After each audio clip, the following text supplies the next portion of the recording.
Got the big game against Creston coming up on Friday night.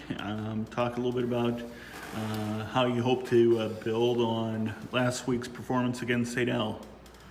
Well, we've got a number of things that we can still improve on, although the score, kind of showed a little bit different, result, so to speak. But as we looked at the film, we've got a lot of things to improve on against a quality Creston team. And we're going to need to, do a better job up front of holding our blocks a little bit longer, getting the run game going, and then play action pass off of that.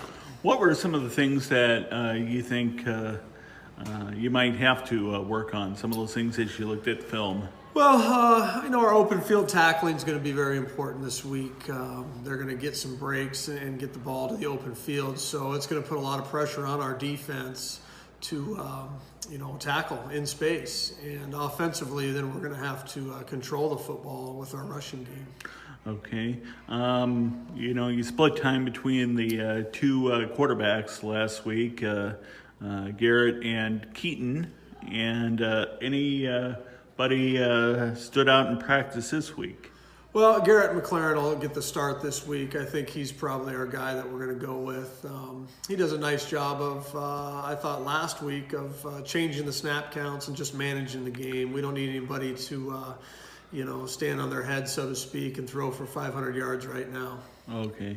So we'll see if that happens eventually down the road. But yeah.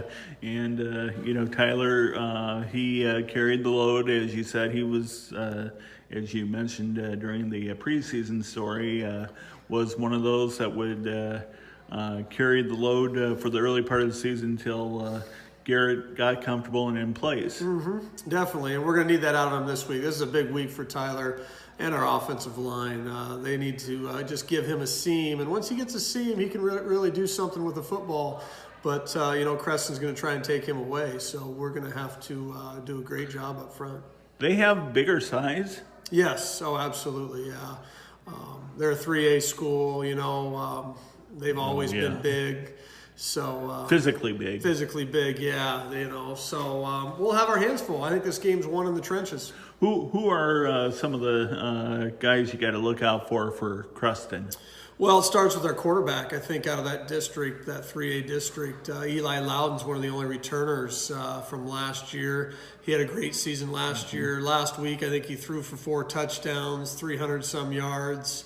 Everything kind of runs through him, both in the run game and the pass game. And then who's their top running back threat? Right now, I got a Kale Kralik was their top receiver, and Andy Mills, I think as a senior, he was their top rusher last week. So both guys returned from last year. They're solid, and they can do some damage offensively. Yeah.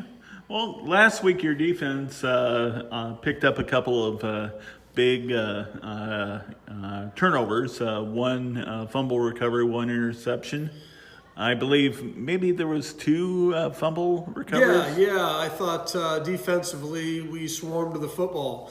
That was one of our goals last week. It's going to have to be the same this week, boy. We're going to need some turnovers. Our defense is going to have to do some things to get us some field position.